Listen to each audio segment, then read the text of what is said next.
Hi, JM. Welcome. It's really nice to meet you, and thank you very much for joining me. How are you? I'm doing great. Thanks for having me, Joseph. It's a pleasure to be here. Thank you for being here. JM, before we dive in, can you tell me a bit about yourself and how you discovered carnivore? How did it all start? Sure. For me, well, as far as I can remember, uh, I always felt off in my body. There was always something not right. And back then, I couldn't really know that it was the food probably harming me. But over time, as I grew up and started experimenting with different health protocols, I noticed how much better I was feeling. So, and also my background, I was a professionally trained chef for many years. And also now I'm also a coach, a personal trainer with an emphasis on holistic health. So some of my earlier mentors in the fitness and coaching were Paul Chek and Charles Poliquin. Paul Chek is more of a holistic health master, for those who don't know. And Charles Poliquin was like an Olympic strength coach. And both of these guys were recommending to eat a lot of red meat first and foremost. I think Charles Poliquin popularized the meat and nut breakfast, which he would eat like a kilo of meat right from the start for breakfast. So, and these guys were in charge of the performance of elite athletes. So they can't afford to do gimmicks or things that don't work. So to me, it really resonated with me. And over the years, as my health was not fully blooming or improving, I started playing around with eliminating different things. I was always curious, just for myself and for my clients, to just play around with different things. So I would always do like a month challenge, whether it was stopping bread or, maybe a month without dairy. And I noticed that every time I did it, I kind of felt better. And then I was just curious at how far I could take it. And of course, eventually, the whole carnivore community kind of blossomed online, and then started hearing about Jordan Peterson and Sean Baker and all these usual suspects. But for me, I was never scared of meat before that. So when I started hearing about carnivore, it just kind of made sense to transition slowly towards that, or at least to give it a try, right? Because to me, I'm a curious individual. I never believe what the mainstream is saying. I always say to people, don't believe anything I say. Go try it for yourself. I think it's the only way you'll find the truth. And then as I was growing up, I had a bunch of skin issues, inflammation, back pain. And I noticed when the first big step I went was like paleo.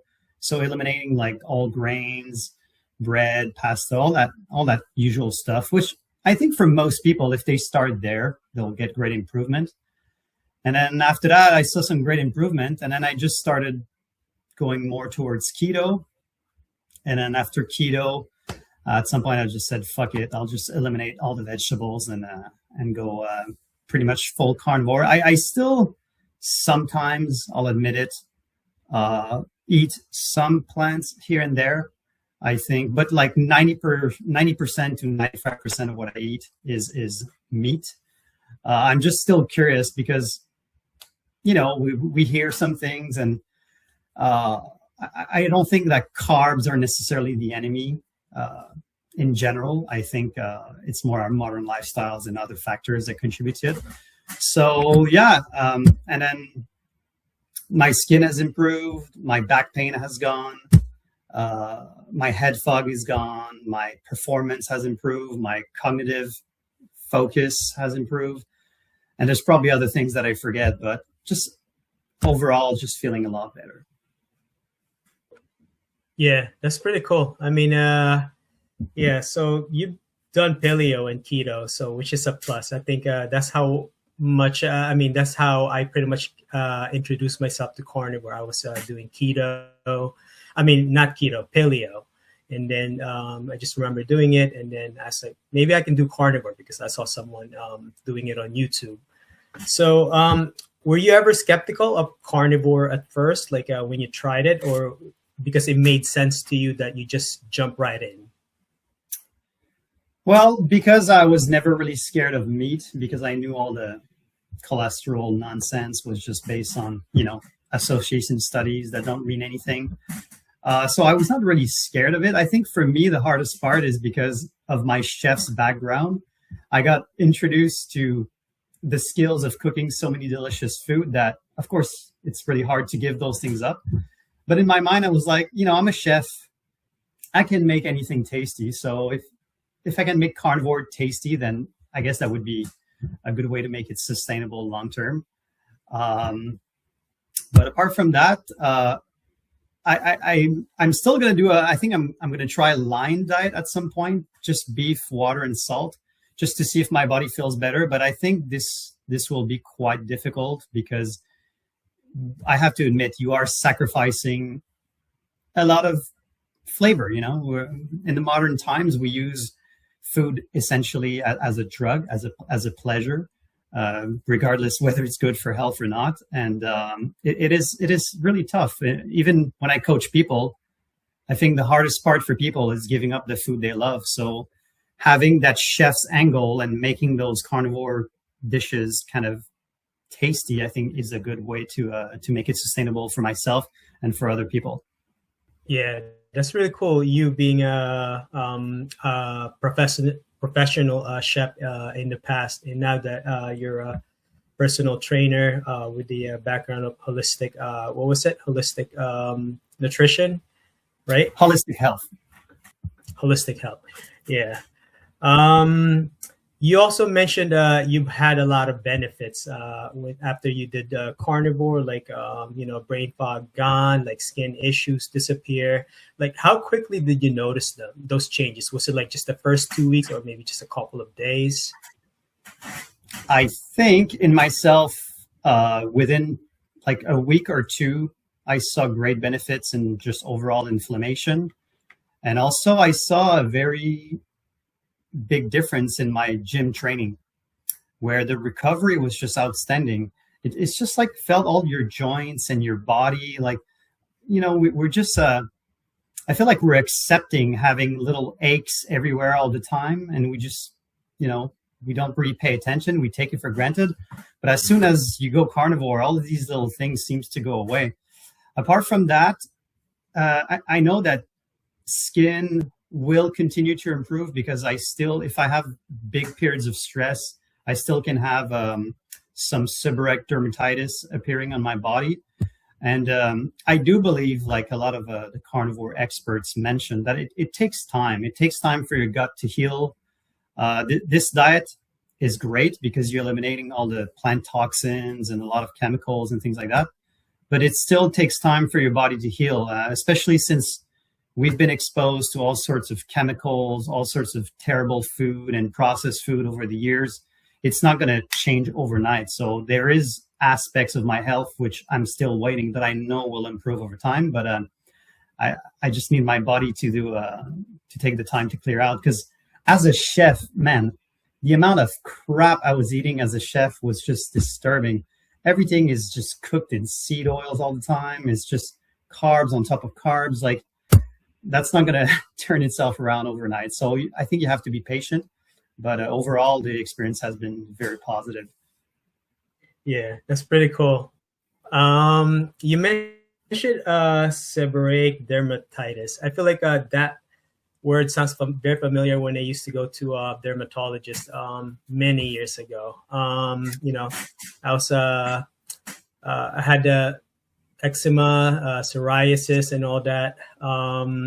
But did you had any specific health issue why you went carnivore that you wanted to maybe fix, or when you were exploring it, did you had any health issues that you wanted to address or something? Nothing major. Of course, I don't really go to the doctors every year for an annual just checkup. So I don't. To me, it's like, if you feel good, you don't really need to go see a doctor, regardless of what the blood test says, because I think these are often blown up out of proportion. But no, for me, it was just more out of curiosity and also out of performance, just because I'm a coach and I'm curious. And I will always try whatever I will recommend to my clients first, just to see if it works. And again, it's never like quite a one size fits all. So I do believe there is variability. Even in my studying of like what ancestral diets looked like, a lot of them still ate some plants in their diet, which I think in a natural setting would be okay. I think a lot of people in the modern times need to go fully carnivore just because they have compromised their body and their system to a point where the immune system is so triggered that you have to be so strict to the point where you eliminate everything else just to let your body a chance to heal, essentially. And but I think in the natural setting, you know, if you have a few fruits here and there when it's season, especially in warm countries where you have the sunlight helping with glucose metabolism, I don't want to be like that super dogmatic, strict person. I think there's a place for that. I do believe that carbs for gaining weight, fat specifically, because sometimes I do train clients which are severely underweight. And in those cases, for maybe a short period of time, I will recommend doing a bit of carb cycling just so that they can put on a bit of weight so that their hormonal profile improves. And then after that, maybe put them on something keto or meat-based. In my opinion, that especially if they're younger and their body hasn't accumulated enough toxicity, I think that's totally fine as well. Yeah, I see. I actually agree with what you said about the other factors to like health issues, you know, about like stress could contribute to like, you know, impacting your health. I know, like looking back at my journey before carnivore, like, you know, I had many assumptions what was causing my health issues, like with the skin. Like for you, did you had any like assumption what was causing, let's say with the dermatitis, you know, what was causing it? Did you think it was like stress or maybe genetics, maybe specific food that I'm eating? Yeah. Good question. At first, I was just like putting coconut oil on it because seborrheic dermatitis is like a dandruff essentially, but you can have it on your face as well and things like that. It's essentially like a fungus that feeds on the overproduction of sebum, which can happen for a lot of different reasons. Showers is one of the main reasons because you're constantly washing off your natural oils on the body, and then your glands have to compensate for that by overproduction, and then that fungus can overfeed on that because there's an excess. So all of these things I only learned later, but before that, when I was a chef, I didn't really pay attention to it. I kind of always knew that there was something wrong, but I didn't specifically know that it was seborrheic dermatitis. But once I've done the research, I think whether it's psoriasis, rosacea, dermatitis, I think they all start internally. I think it's just either toxicity, stress, improper nutrition, or overconsumption of carbohydrates or seed oils, or it's just something stressing your system from the inside. And I was just treating it topically, which in my opinion, I didn't know back then, but now that I know it, I can see right away if I eat certain foods, the next day I'll see in the mirror and I'll have maybe some outbreak or things like that. So I think it all starts the same. And if you go see a dermatologist, they don't heal you. They just treat the symptoms, which in my opinion is useless. They just artificially stimulate looks from the outside by putting poison essentially on their skin. So yeah, I was never sold on that angle, but when you go internally, I think it tremendously helped. In my case, I've noticed that I would still get some outbreaks even when I was super strict on carnivore, but I was also really stressed at that moment. So I think it's not just the diet. The diet plays a huge role, but there's a bigger picture to it. And also, I do believe that for a lot of people, even for the first 2 years of carnivore, you will get some weird things happening because there's so much accumulated toxicity in your body. I know it for myself. I overconsumed oxalates in the past in very, very huge amount unknowingly. I was just blasting those kale and spinach smoothies with kiwis, thinking it was the right thing to do. But these are loaded with anti-nutrients and oxalates, as you probably know. And I think I'm probably still paying the price of those oxalates clearing my body. And you might have read the book from Sally K. Norton, The Toxic Superfood, which is excellent. I recommend it to a lot of people. And I think it's a good place to start. What about yourself? Have you healed your skin issues? Yeah, pretty much. I would say 90 to 95%. Most of my skin issues are gone, and like you said, I actually agree with this because I'm going 2 years on carnivore now on May 1st in a couple of days. So, I think my body is also pretty much paying the price for consuming so much oxalates. So, I think I get a breakout here and there, but they don't last long. So I think, I've scraped probably the hardest part. So I just get like a breakout here and there. Yeah. JM. So, you being a professional chef, what was your favorite food before carnivore? Good questions. I could probably make a very long list. I was not always necessarily like a sweet tooth guy, but at culinary school, we do learn how to bake and make dessert, the pastry side. So I do enjoy the art of it, almost more than eating it. But I mean, I think all the classics. I used to make like a homemade sourdough pizza that was just, proofed slowly over time. I would put it in my oven with like wood chips to recreate like the firewood, and it was all delicious. But to me, nothing tastes better than health.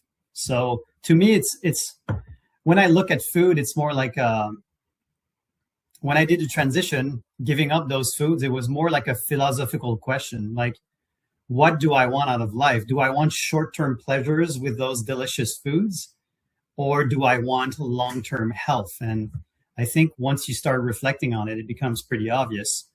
But also burgers, I used to make insane burgers, pastas, because I'm classically trained in French cuisine, so anything French as well, because my grandparents are French. It's just good. But again, you can do spins of that. Like if I want a chicken breast fried with crispy skins with a cream sauce, I mean, you can sort of make something equivalent with carnivore without the veggies, and I'll get my fix. I've recently been playing around with like a meat pizza, where essentially I just grab like ground pork or ground beef, roll it out into just flat, very simple, and put some pizza topping on it and bake it. Then it gives me the fix without all the bloating. So I think there's always like a cool way to compromise it. What about yourself? Was there any food that you found difficult to give up? Yeah, plenty. I can make up a list too. Well, I like pretty much everything. So, I mean, I like street foods. I like noodles. I like ramen noodles, rice, bread, some sweets, but pretty much, yeah, like rice and noodles, and then like eat it with like meat, partner it, combo it, So now that I look back, with that, I feel like that was probably all the sources, of my skin issues. But yeah. So JM, what motivates you now? Like when it comes to carnivore, is it like sharing your story, or maybe helping people, bringing awareness, or are you like maybe angry with the current nutritional approach, the conventional approach? What are your thoughts? Very good question, and thanks for asking. Well, I've definitely kind of made it my life's mission a little bit. That's why I started a small YouTube channel as well called Savage Wellness, where essentially we just debunk some of the wellness BS online with a little savage edge to it. And yeah, I think I got very frustrated whenever I had to go visit doctors because they were so ignorant. And even if they weren't ignorant, their hands were tied and they couldn't tell you the truth about things. And to me, once you start following the money and the rabbit hole of like the way our entire society is structured, it can become very frustrating and sometimes even a bit scary. But I think in order to truly understand health, you have to go there. You have to understand how broken and how evil it is designed. Essentially, it's a business. And in any business, the bottom line is always the most important, more than anyone's health. So we just have to keep that in mind. And it's not that this person running the business necessarily is evil. It's just the way that capitalism is structured, right? You just have to, increase your sales every time. And that's just the way that things works. And when it comes to the medical industry or nutrition, it's part of a broken system. So, and now I just want to, and also you feel so good in carnivore, you just want to shout it on the top of a mountain to everybody, right? Because once you heal like your gluten intolerance or your skin issues, and then you see people suffering from the same thing, you just want to go help them. At the end of the day, that's why we do that, because we feel good and we just want everybody to feel great. Yeah, definitely agree with want to scream it out on the top of my lungs. I think there's so much motivation now, like after carnivore, like compared to like before finding out about it. Yeah. JM, can you also talk a little bit about your personal coaching, you as a personal trainer, like with your clients? Do you pretty much introduce to them like maybe a keto or maybe paleo and carnivore, or do you meet them where they're at? Like, how do you introduce it to them? That's always a difficult challenge. I feel this is where I put most of my effort because, like you said, even for us, we're very dedicated and it was hard to giving up those foods. So I think you kind of have to meet people where they're at, because at the end of the day, people hire me, so I'm at their service. So it's not just me imposing my will or my beliefs. I have to work with them. So for most people, it depends how sick they are. So I think when people are very broken and desperate, they're more usually open to listen and to try new things. And so I think it's difficult, but yes, especially if if they're overweight, I think going lower carbs, this way you don't upregulate the Randall cycle. Essentially, you're not signaling to the body to put on fat by constantly spiking insulin. If people are struggling to lose weight, I think going anything close to zero carbs and, essentially training your body to become fat adapted. Once the cell goes into beta oxidation instead of glycolysis, then it becomes very easy for the body to tap its own fat reserves, which will just melt. And also, a lot of people underestimate like inflammation and water retention. I think a lot of people, when they go keto, they just tighten up just because, they have less fluid in their body. So in most cases, I will start people with the worst offenders, often like wheat and grains. That's usually where I start them off. I think I don't believe that everyone should go absolutely 100% strict carnivore. I think that might be unrealistic. And also, I tried to go based on individual genetics as well. I don't know if you've observed that in your own practice, but I think there's a reason why I've noticed that most people who go carnivore are Caucasians. My theory behind that is because I think depending on where you've evolved around the world, our ancestors would have been exposed to plant toxins more or less depending on where we were. And I think for most Caucasians, half of the year it was frozen and you didn't have access to plants. So I think in my experience, most Caucasians have very low tolerance to plant toxins. So this is where if people are Caucasians, I will get them closer to carnivore. If they're not, then typically they can handle more plant toxins. But again, I would debate and argue it doesn't mean that you can tolerate it, that there's any benefit there. So if they are really sick, I will still recommend them to go all the way. Again, I think most people just Paul Chek, the holistic health specialist I was mentioning earlier, what he usually does with his clients, he says, no grains, no nuts, no seeds, no dairy to start with. And for most people, I think that's a good place to start. And I think for most people, they could have a great life and enjoy health if they just eliminate those things. And of course, fruits plus or minus, because I think some Caucasians in cold countries, won't tolerate fruits that well, like myself. I even did a very detailed genetic test with Dr. Anthony J. I don't know if you've heard of him, but he's also on YouTube. He's a great guy. And he showed me in detail that I had really poor genes to handle any plants, poor genes for lectins, poor genes for fructose metabolism, poor genes for, they call it cytosterolemia. So that means my body's ability to flush out plant fat is very poor. So for me, anything like oils, avocado oils, olive oils, even these oils that are supposedly good, I shouldn't have that many. They can act as like a too high cholesterol in the body, but like the wrong kind that my body can't flush out. So all of these things are important. So of course, it's really hard to know for any clients without doing like a full genetic evaluation, but just based on their ethnic background, you can kind of draw conclusions. And like I said, you start with the worst offenders and then go with that.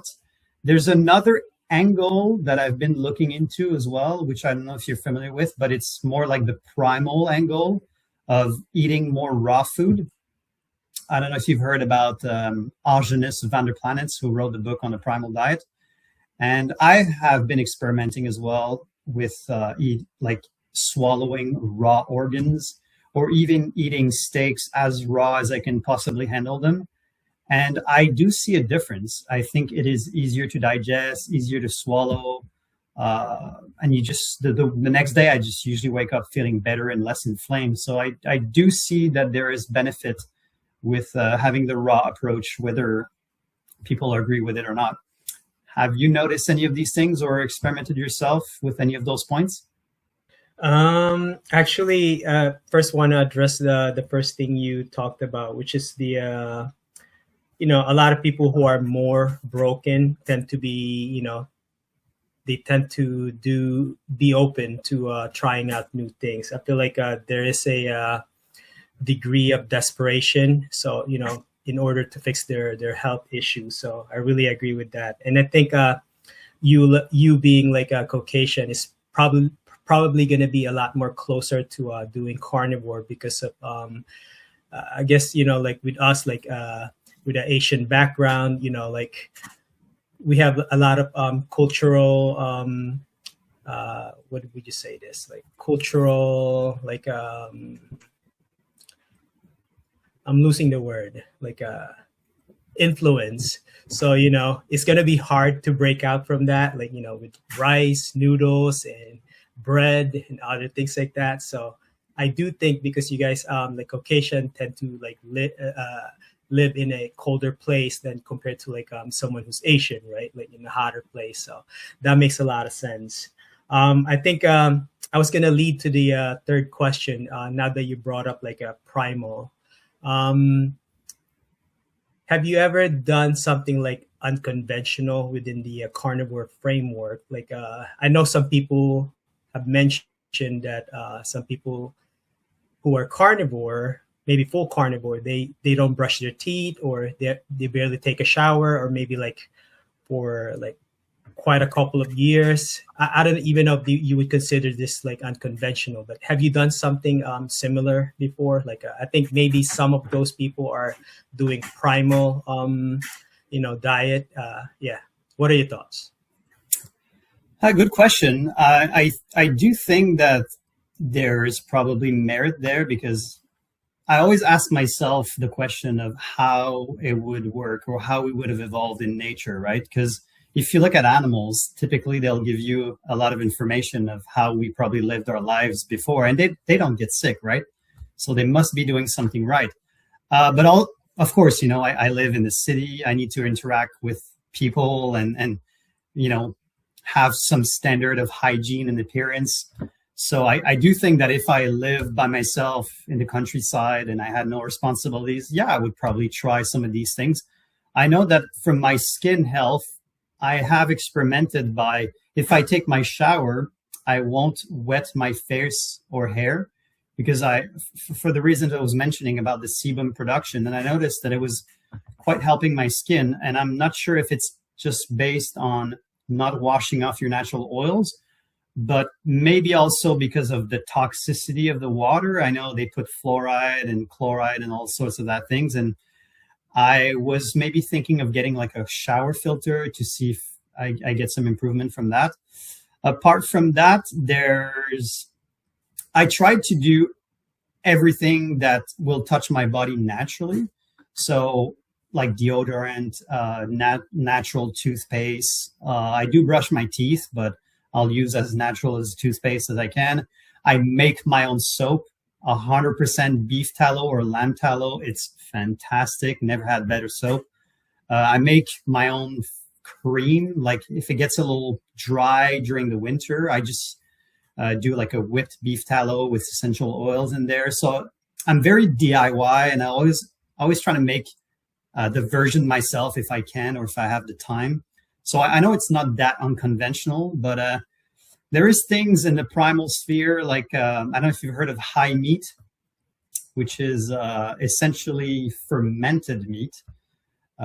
So rotten meat, essentially, for the bacterial benefits. I know a lot of tribes were doing that deliberately. I don't think I'm quite there yet because, the smell, and I would probably have to swallow it. I do that with liver. Like I don't like the taste of liver much, but what I do is I just get like raw liver. I cut it in little cubes like they were pills, and I just swallow it raw like that. It's essentially my supplements. That's the way I treat it. So if I say that to a normal people, they think I'm a freak and I'm crazy. But in the carnivore primal community, that's just like, it's like basics. I've seen primals online that slaughter animal, drink the blood and everything. And I think there's probably merit there. And I kind of hope in some way that I will get closer to that because I understand the benefits, but I don't know. I kind of wish I was raised on raw meat, because it's always a perspective of what you were brought up with and what you're used to, right? Because some people were saying, oh, I could never eat rotten meat. It smells disgusting. But yet we eat like some really stinky French cheese, which essentially is moldy food. And I think it's just a question of culture. If you ask the Inuit when they do like that fermented seal or fermented shark, to them, it smells and tastes delicious. So I think it's just a matter of, like you said, cultural influence and what we're used to. But to me, I always try things up. And on our channel, the Savage Wellness channel, we will start posting some challenges like that. We will do like a 2 weeks Lyme diet to see how that goes and report to people. We will also try the Agenus Van de Planet's diet, which I'm kind of experimenting with at the moment. Because for me, I've always been pretty slim and skinny. And I found that on extremely strict carnivore, I really struggled to put on weight. So this is where I think maybe incorporating some raw milk can help with that.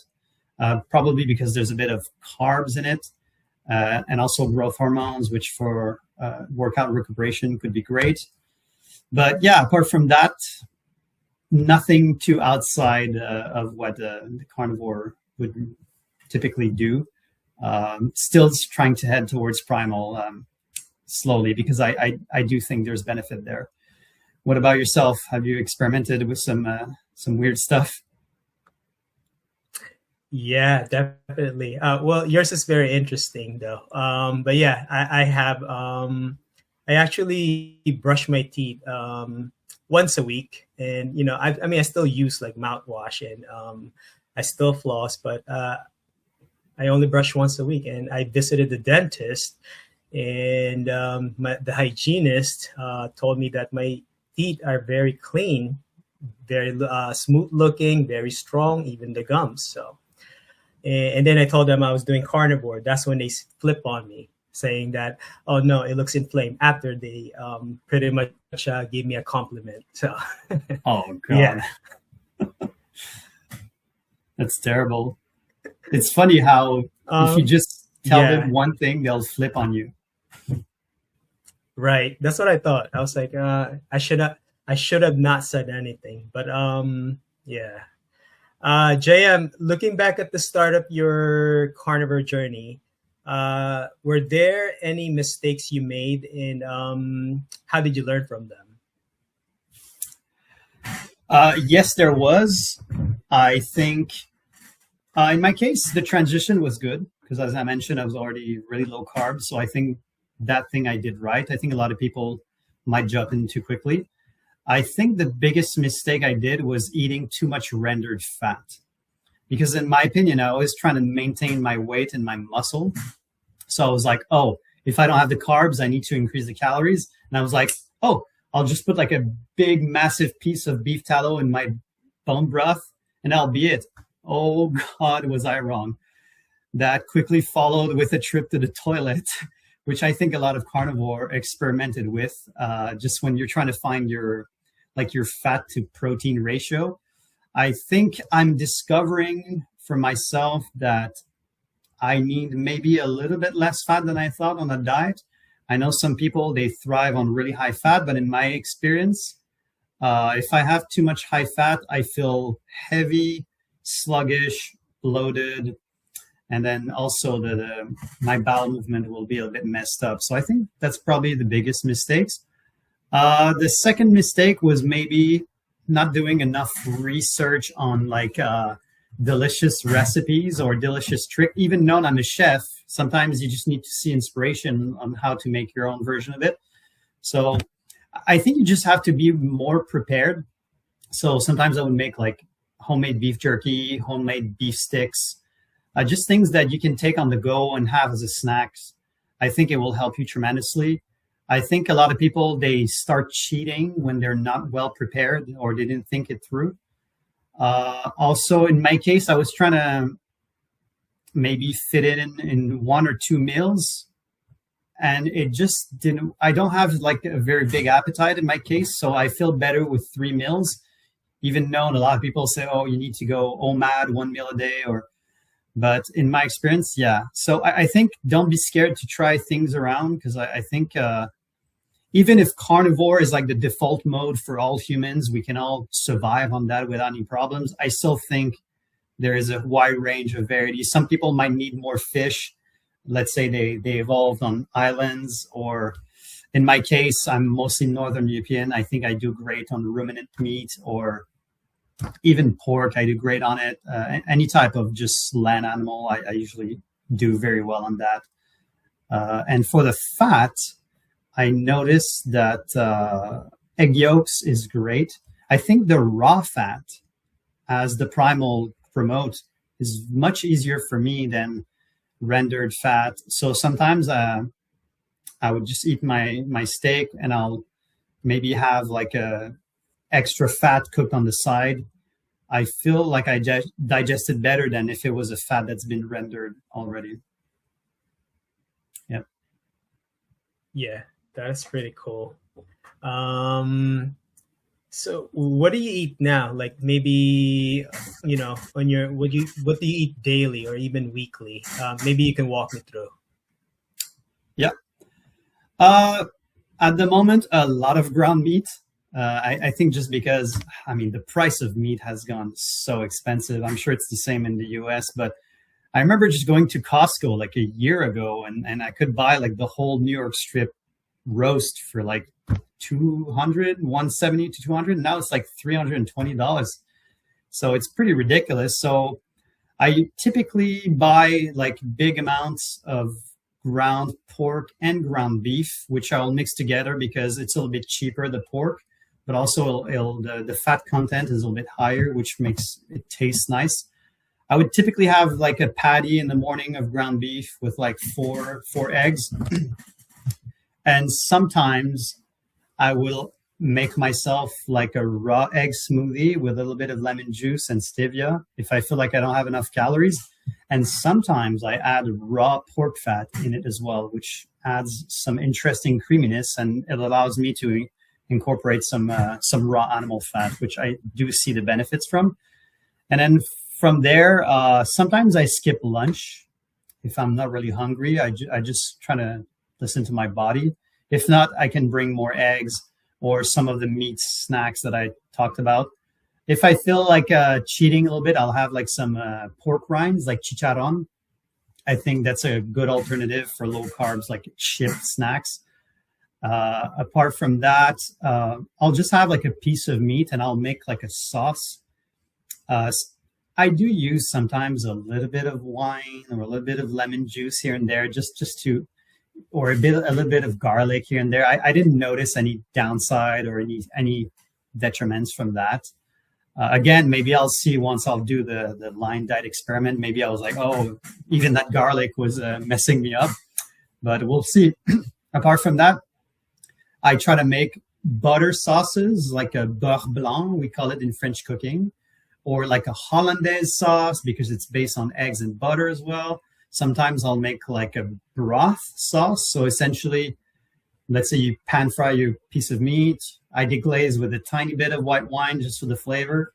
I will reduce some stock and emulsify some butter. And essentially you have an excellent French wine sauce. And it's with any piece of meat, it'll taste delicious. And to me, even though you could argue I'm adding a bit of tannins or toxicity, it really helped me to stay on track and eat enough to sustain the muscle mass and body that I want over time. And that's about it. I keep it simple. And sometimes like the meat pizza, I will do like those carnivore cheat days, if you wish. But that's about it. Sometimes I reincorporate some fruits. If I want to gain weight, or especially during the summer, I think it can help with hydration. I think that might be one of the mistakes I did. I'm still trying to play around with my electrolytes. I feel like recently I've had some muscle cramps, and I'm not sure if it's because I didn't warm up well or didn't train well, but typically it's a sign of, electrolyte imbalances or dehydration. So I do play around sometimes with coconut water, just because I always on the primal diet, they're like against salt and they make really good arguments against the salt. So I'm still on the fence. I'm trying to experiment with both a little bit. So I don't know. I do know the human body needs sodium, but I feel like sodium chloride might not be the best way to get it in some cases. So I'm playing around with these things, but that's usually my main go-tos. Yeah, that's very interesting. Yeah, I do find a lot of carnivore, they're not like a fully carnivore, but they are like somewhere in the 90% range, or some are like 80% range. So that's interesting. And I think another interesting part was that you're about to try the lion diet. So since you have YouTube, I'm going to be checking that out like sometimes in the future when you, when you try to do it. JM, what is the hardest thing about being carnivore for you? Examples, right? Like for me has been the social gatherings with family and friends, especially during the holidays, the travel, the cravings in the beginning. It took me like a year to get it out of my system. Skepticism from family, friends, thinking like, oh no, he wants to die, something like that. What about for you? Yeah, I think it's a good question. I think in my personal experience, I always experimented with so many different stuff in my life that I'm not really too worried about what my family thinks or like the social gathering. I always come well prepared because I'm a chef. So if I go to someone's house and they're eating something, I'll just bring my steak. That's fine. I think for me as a coach is the resistance and the belief of people that, like you said, the skepticism. I think to me that is the hardest part because they're doctors, they have a degree. And for me, I'm just some nobody personal trainer. And to me, it's extremely hard to be convincing in those contexts. And especially since, the narrative, it's being banged on so much that it's extremely hard to, for people to have the open-mindedness to listen to a different narrative. Like they say, 10 years of repeated nonsense is enough to wipe out 100 years of common sense. So I think we're stuck in a place where the corruption and manipulation and propaganda is so deep that it's extremely hard. I remember just being at the gym, I was having a conversation with one of my clients about that nutritionists don't know much about health and doctors. And some clients interrupted us and jumped into conversation and told me, you should watch out what you're saying. You don't know shit. And I'm like, wow, people are really triggered by these things, or just the cholesterol and things like that. And even my doctors, because I was curious, I went to do some blood checks, and I'm like what they call like a lean mass hyperresponder for LDL. And my low density lipoprotein was like the highest you've ever seen. I think it was at some point like 600 milligrams per deciliter, or I think that's the conversion for Americans. And the doctors were losing it. They were like, you're going to die within 3 to 5 years. That's ridiculous. And then I told them, well, how can you prove? Like, can you scan my arteries or something, just so we know a little bit more? And they did. I did like the basic Doppler carotid artery scan, which is, in my opinion, the least invasive. They just scan because typically the calcification or the accumulation of arteriosclerosis in arteries, they always happen at certain places in the body. So if you have some in your carotid arteries, there's chances that you will have some other places in your body. Often it happens where there's the highest amount of turbulence, highest amount of blood flow, where arteries are splitting and things like that. And funnily enough, my father was a cardiologist, and my mother was like a loving hippie nutritionist. So I already saw the conflicting, polarizing side to it. But yeah, the doctors were, because my arteries, they were the cleanest they've ever seen. That's what the technician told me, and they were really puzzled because they couldn't understand. And it's a bit frustrating, but what can you do? You just have to. I think this is why I started learning as much as I could about physiology and the way the human body works, just so I could explain it better to my clients and maybe convince them that there's another alternative, or at least to look into it. Yeah, that's a pretty interesting experience. JM, if you had to describe the impact of carnivore in your life, what one word would you describe it, and tell me why? I would say probably freeing. Because you're no longer thinking about food the same way, right? You're no longer a slave to all those crap substances that we eat just for entertainment, essentially. And for me, I've stopped working in kitchens after COVID professionally. I mostly do coaching now. But recently I had the realization that everything I learned at culinary school has no other purposes than to entertain. It's essentially just like using food as a drug. And it got a bit scary for me, because I was like, wow, I'm like a jester, essentially. And even in the past, if you look at like the way chefs were portrayed, they were the entertainers of the king. They brought off like big banquets and things like that. It was just a form of entertainment, and food is used for that. And I realized that none of what I was learning to cook was healthy or promoting to my health. And now that's what I say to people. When they ask me a food question, I say, do you want the chef's answer or you want the trainer's answer? Because the answers are going to, vary wildly. So I think, freeing, because in the past, I could spend 3 hours in my kitchen making a lasagna, and the pleasure would last like 5 to 10 minutes when I was eating it. And then I was like, wow, I'm wasting so much freaking time preparing food, thinking about food, planning for food, and just waiting for my next hit, essentially. So I think going carnivore is very freeing. And I do recommend to people, even if they don't want to be carnivore for the rest of their life, just to do like the Ken Berry 3 months challenge, just to see how freeing it is, just to see how addictive they are to their food, and just to do I call it like a carb reset, letting your brain calm down and just do a full reset and regain control over your addiction, essentially. Yeah, that's pretty awesome. I did have to think about it a little bit. I think you were right. Back in those days, the chef was like a form of entertainment, like a jester. So I had to kind of reimagine those.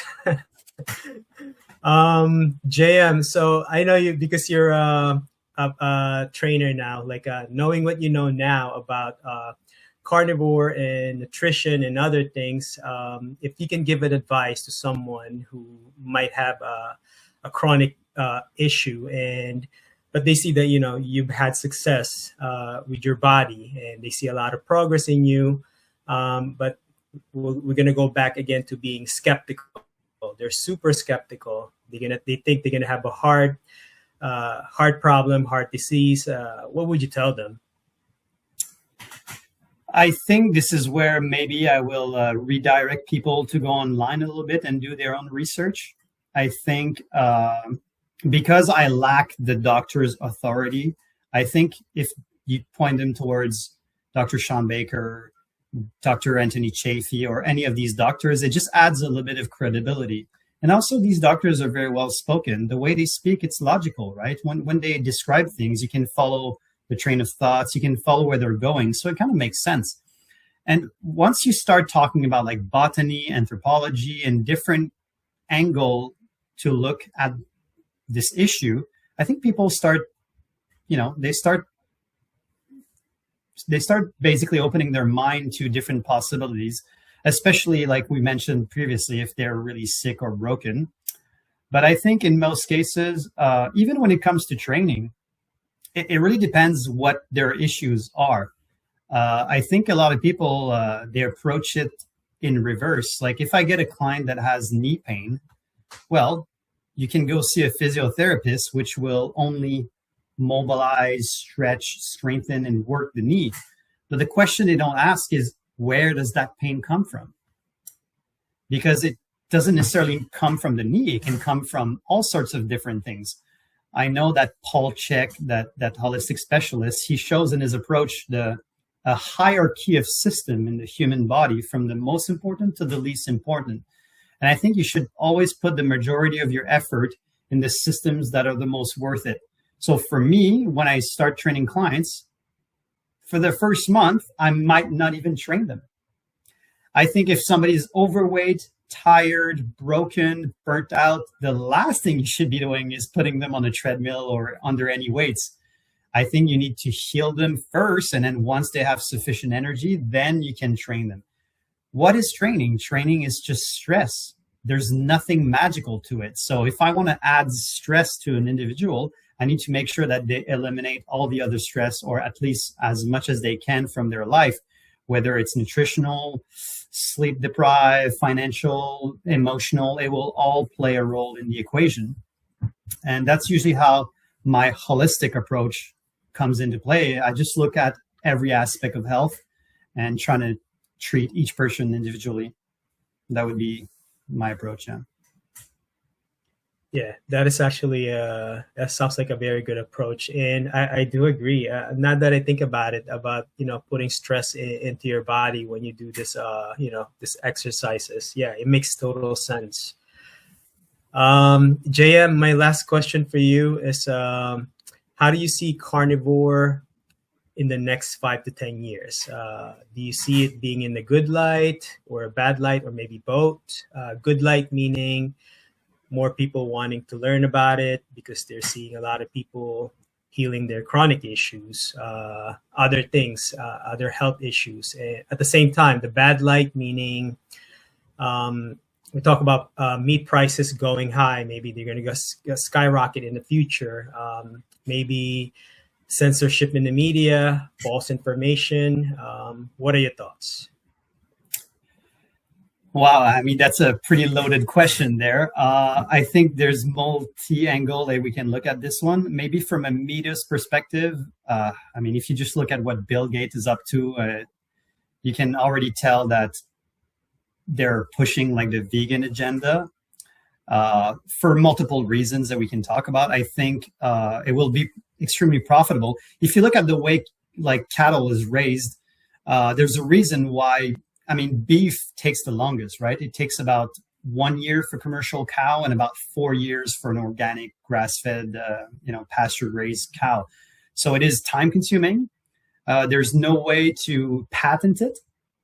And also, you're dealing with live animals, so there's a lot of variability and a lot of risk. So for industries, it's a pretty terrible industry to be in. But if they can sell us subsidized garbage grains, which is shelf stable, easy and cheap to produce, and they can transform it in all sorts of tasty snacks that doesn't go bad, that for them, it's it's a really good play. It's very profitable. And also, it kind of ties into the medical and pharmaceutical industry as well, because they will profit from really sick human beings at the same time. So I do feel like maybe there could be an attack on meat, or at least trying to come up with like a meat alternative that's lab made, that's going to be, only these guys, they know the recipe and they have all the patents and the rights on it. So, once you see the playbook, once you see where they're going, it's pretty easy to see. It's like the military, right? They say the best way to take a nation out is controlling communication and controlling the food supply. And we can see with the censorship online, they're already trying to control the information. And then now they're going after the food supply. So it doesn't take a genius to see what they're doing. From that angle, I think it's from other aspect, I think carnivore will continue to gain popularities just because people feel so amazing on it. I think, the Dave Mack is doing a great job just, exposing some of those aspects and facts. I think that veganism seems to be on the decline, because I think the statistics is 85% of vegetarian and vegans will quit within 5 years. So that shows you that it's not very sustainable. I do believe that even with carnivore, I still think that some people sometimes might need to eat some fruit just because for those cravings, for those electrolytes, or whatever the argument is, or to break out of ketosis or whatever. I think for a lot of people, it makes it more sustainable long term. We do have a natural innate taste for sugar. I think the only problem with carbohydrates in our society is we have unlimited output. As in, if we were in nature, nature limits the amount of carbohydrates you can access. So I think this is why our palate is designed to, when we find something sweet, which usually means that it's low in toxicity, we are designed to eat as much as possible because there won't be that much left in the nature. When you take a walk in the forest, you can clearly see there's no fields of potatoes and pasta. Like, yeah, there might be a few fruits. Most of them are pretty small. Some of them are pretty bitter and toxic. Like, I feel like some vegetarian and vegans, they think like there's an abundance of fruits in the wilderness, but it's not true. It's only because we've been basically farming them. So yeah, I think if you go take a walk in the forest and trying to survive off of whatever's there, you're going to be most of the time carnivore, in my opinion. So I think it's quite encouraging to where the community is going. I think everybody's really nice in the community as well, which is important. I do think that some people on cooked carnivore might run into some problem long term.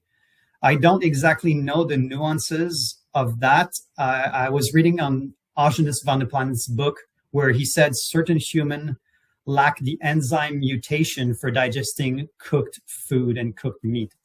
So that could be also angles of which to look into. I know a lot of people had not so much success on cooked carnivore, but then when they incorporated some raw meat, had amazing results. So I think that's worth looking into.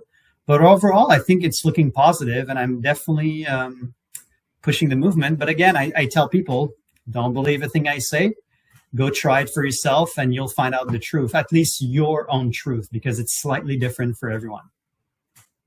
Yeah, JM, that's very well said. I do find that veganism is also on the decline because, I'm seeing a lot of vegans that became carnivore, but I only see maybe like one or two who like switch back to like a vegan, but maybe like somewhere in the middle. They don't completely go back to veganism. But yeah, JM, if people want to reach out or connect with you, where's the best place to reach you? Yeah, that's right. Well, I can link my email in the description, but also on YouTube, Savage Wellness. This is our YouTube channel where we do I do review style videos where I call out people on their wellness BS. And eventually, like I said, we will add more challenges. We will add also certain recipes, because I have a background chef. So I think it would be a good idea to incorporate a few of those. And that's about it. I'll send you the links, so maybe we can join it in the description of your video. And yeah, looking forward to see where all of that goes. That's very interesting. I'm going to make sure to post all of them in the description so people can reach you. JM, thank you so much again for joining me. I really enjoyed hearing your story, your perspective, and your carnivore journey. I appreciate it. Thank you. Thanks a lot for having me, Joseph. It was a pleasure.